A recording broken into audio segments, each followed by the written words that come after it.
तीन घूंघट वाली बहू की बेशर्म सास। फाइनली कॉलेज खत्म होने के इतने साल बाद हम लोग एक दूसरे से मिल ही लिए। हम जब से आए हैं तब से सिर्फ तुम तीनों और अंकल से बात कर रहे हैं। आंटी कहाँ हैं? आती होंगी वो भी।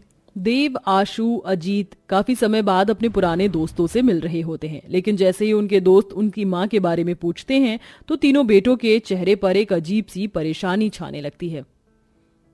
अरे ये क्या, मैं तो अपना बॉडी लोशन हॉल में ही भूल गई।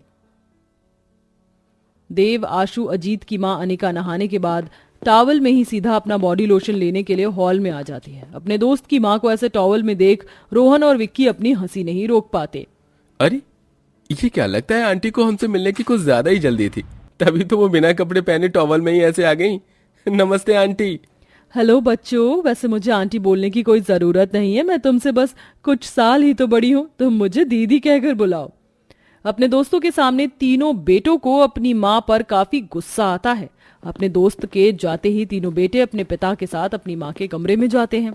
आपने तो बेशर्मी की सारी हदें पार कर दी। अरे खुद की नहीं, कम से कम हमारी तो इज्जत रख लेती। क्या जरूरत थी आपको ऐसे टॉवल में हॉल में आने की? मुझे हॉल में आने का कोई शौक नहीं था, वो तो बस मैं अपना बॉडी लोशन भूल गई थी। अरे पूरे मोहल्ले में तो हमारी नाक कटवा दी, कम से कम बच्चों के दोस्तों में तो हमारी इज्जत रहने देती। अनिका कहने को तो तीन जवान बेटों की माँ थी, लेकिन उसकी सारी हरकत एक जवान लड़की से कम नहीं थी। बूढ़ी उम्र में भी अनिका छोटे छोटे कपड़े पहनती थी, डिस्को में जाती थी, जिसके चलते आसपास के घरों में अनिका का काफी मजाक बनता था। लेकिन अनिका को तो इससे कोई मतलब ही नहीं था। कैसे मुरझा गए हैं मेरे गार्डन के फूल। अनिका क्रॉप टॉप और शॉर्ट्स पहने गार्डन में सभी फूलों को पानी देने लगती है कि तभी दीवार से दो बुढ़े अनिका को देखने लगते हैं, जिसे महेश देख लेता है और गार्डन में आकर उन पर चिल्लाने लगता है।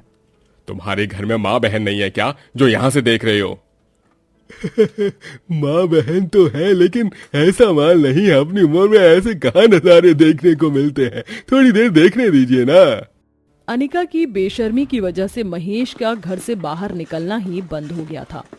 क्या हुआ महेश? काफी दिनों से देख रहा हूँ, कुछ परेशान सा लग रहा है। अरे मेरी परेशानी की वजह तो तू अच्छे से जानता है राजेश।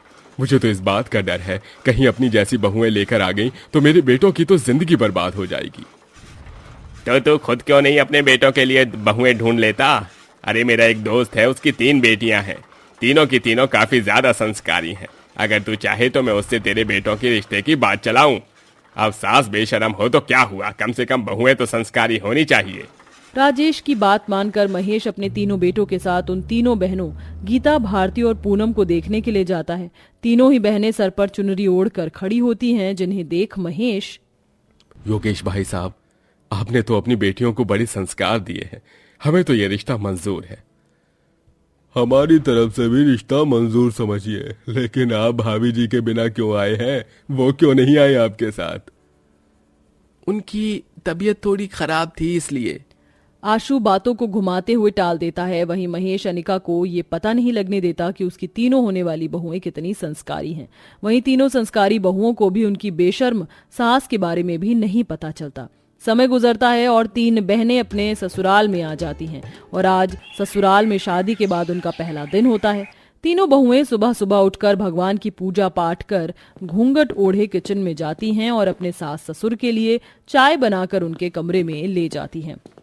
माँ जी उठिए, चाय पी लीजिए। तीनों घूंघट ओढ़े बहुएं अपनी सास को उठाने लगती हैं। अनिका की जैसे ही आंखें खुलती हैं तो अपने सामने घूंघट ओढ़े 3 लड़कियों को देखकर काफी डर जाती है। कौन हो तुम? कहीं तुम मेरे घर चोरी करने तो नहीं आई? अरे माँ जी, हम तो आपकी बहुएं हैं, ये गीता, ये पूनम और मैं भारती। लेकिन तुम तीनों ऐसे घूंघट में क्यों हो? वो क्या है ना, तुम्हारी तीनों बहुएं तुम्हारी तरह बेशरम नहीं, बल्कि घूंघट ओढ़ने वाली संस्कारी बहुएं हैं। अपने पति महेश के मुंह से ये सब सुन और अपनी तीनों बहू को ऐसे घूंघट में देख बेचारी अनिका का तो सर ही चकरा जाता है। अरे माँ जी, आप आ गई? और ये क्या, ये आपने कैसे कपड़े पहने? लगता है आपने किसी बच्चे का टॉप पहन लिया है। गंवार, ये बच्चे का टॉप नहीं बल्कि क्रॉप टॉप है और आजकल सब यही पहनते हैं। लेकिन माँ जी, ऐसे कपड़े पहनते हैं तो हमने सिर्फ बच्चों को देखा है, और जहां तक हम जानती हैं आप तो बच्ची नहीं हो, तो आपने ऐसे कपड़े क्यों पहने हैं? गीता का जवाब सुन जहां महेश और उसके तीनों बेटे हंसने लगते हैं, वहीं अनिका मुंह बनाकर बाहर चली जाती है। जब से बेशर्म सास के घर पर उसकी तीनों संस्कारी घूंघट ओढ़ने वाली बहुएं आई थीं, तब से मोहल्ले में एक अजीब सी चहल पहल मच गई थी।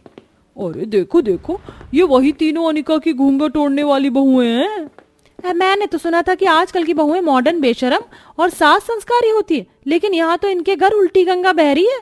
बहुएं घूंघट वाली और सास ऐसे छोटे छोटे कपड़े पहनने वाली बेशर्म। अपनी सास के बारे में ऐसी बातें सुन तीनों घूंघट वाली बहुओं को काफी बुरा लगता है, जिसके चलते वो तीनों अपनी सास को समझाने की काफी कोशिश करती हैं। अरे माँ जी, आज फिर आप दोबारा ऐसे कपड़ों में बाहर जा रही हैं। कम से कम अपना नहीं तो घर वालों के बारे में तो सोचिए। पता भी है आस पड़ोस की औरतें किस तरह से बातें करती हैं आपके बारे में। लोग क्या कहते हैं मुझे इससे कोई भी मतलब नहीं है। मेरा जो मन करेगा मैं वो पहनूंगी, समझी तुम तीनों। अपनी तीनों घूंघट वाली बहू के समझाने पर भी अनिका अपना बेशर्मपन नहीं छोड़ती। ऐसे ही समय गुजरता है और आज घर में सभी सत्यनारायण की कथा रखते हैं। सबने तो आरती कर ली, लेकिन अनिका जी कहाँ हैं? उन्हें भी बुला लीजिए, वो भी आरती कर लेंगी। पंडित जी, वो पूनम इससे पहले कुछ बोले अनिका रिप्ड जीन्स और मिनी टॉप पहनकर सबके सामने पूजा में आती है। वो मैं अपनी फ्रेंड के साथ क्लब में गई थी ना, इसलिए आने में थोड़ा टाइम लग गया। दीजिए, अब मैं आरती कर लेती हूँ। हे भगवान, महेश जी, हमें आपसे ये उम्मीद नहीं थी। आपने तो हमें यहाँ बुलाकर हमारी और हमारी पूजा की बेइज्जती की है। आज के बाद कोई भी पंडित आपके घर में कभी किसी पूजा या कथा के लिए नहीं आएगा। पूजा करने आए सारे पंडित अनिका की वजह से गुस्से में वहां से चले जाते हैं, जिसे देख अब यही दिन देखने को रह गए थे। मैं कभी कभी तो सोचता हूँ कि क्यों मैंने आपकी कोख से जन्म लिया। बेशरम बहनें, पत्नियां, बेटियां तो देखी हैं, लेकिन बेशरम माँ तो मैं पहली बार देख रहा हूँ। मुझे तो शर्म आती है अपनी आपको माँ कहते हुए। अनिका के तीनों बेटे उसे खरी खोटी सुनाकर चले जाते हैं। महेश भी अपने तीनों बेटों को नहीं रोकता। वहीं तीनों घूंघट ओढ़े बहुएं भी अपने पतियों के साथ चली जाती हैं। ये पहली बार था कि अनिका को अपने बेटों की बात सुनकर थोड़ा बुरा लग गया था, लेकिन अगले दिन अनिका हर रोज की तरह जैसे ही क्लब में पार्टी करने के लिए जाती है, बेशर्म से बेशर्म लोग देखें लेकिन इसके जैसा बेशर्म कभी नहीं देखा। अरे हम भी मॉडर्न है, लेकिन हम अपनी संस्कृति आज तक नहीं भूले। अपने दोस्तों के साथ कार्ड खेल रही अनिका जैसे ही माधवी की बातें सुनती है तो गुस्सा होकर वहां से चली जाती है और ऐसे ही कुछ दिन बीत जाते हैं। भाई साहब, आपने टॉप तो अच्छा सिला है, लेकिन इसका गला थोड़ा ज्यादा डीप हो गया है। क्या हुआ बहन जी?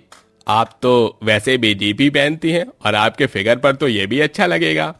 तमीज से बात कर, समझा? कपड़े सिलवाती हूँ इसका मतलब ये नहीं कि तेरी सारी बदतमीजी सह लूंगी। वो टॉप अनिका टेलर के मुंह पर फेंक कर गुस्से में घर चली आती है। अनिका नोटिस करने लगी थी कि उसके इस बेशर्मपन की वजह से हर कोई उसके बारे में उल्टी सीधी बातें करता है, जिसके चलते उसके परिवार की काफी ज्यादा बेइज्जती होती है। ऐसे ही कुछ दिन गुजर जाते हैं। सारा परिवार साथ में बैठकर नाश्ता कर रहा होता है कि तभी वहां साड़ी पहने, सर पर पल्लू ओढ़े अनिका आती है। अनिका को ऐसे कपड़ों में देख सारे परिवार की आंखें और मुंह खुला का खुला रह जाता है। बेटा, ये औरत तो मुझे अनिका लग रही है, लेकिन ये है कौन? मैं अनिका ही हूँ जी, लेकिन आज पहली बार मुझे पूरे कपड़ों में देखकर आप सभी लोग पहचान नहीं पाए। आप लोगों ने मुझे कितनी बार समझाया, लेकिन मैं कभी नहीं समझी। मेरी वजह से मेरे परिवार की इतनी बेइज्जती हुई। आप सभी लोग मुझे माफ कर दीजिए। जहाँ अक्सर एक सास अपनी बहू को संस्कारों के बारे में सिखाती है, लेकिन यहाँ तो सब कुछ उल्टा था। मुझे खुशी है कि मुझ जैसी बेशर्म सास को तुम जैसी घूंघट ओढ़ने वाली संस्कारी बहुएं मिली हैं। मुझे माफ कर दो। नहीं माँ जी, हमसे माफी मत मांगिए। दरअसल गलती इसमें आपकी नहीं है। हम जो करते हैं कहीं ना कहीं अपने आसपास के माहौल से ही सीखते हैं। हम सब धीरे धीरे अपनी संस्कृति को भूलकर वेस्टर्न कल्चर को अपना रहे हैं, जो काफी हद तक हमारे लिए गलत है। वेस्टर्न कपड़े पहनना कोई गलत बात नहीं है, लेकिन अपने संस्कारों को भूलना गलत बात है।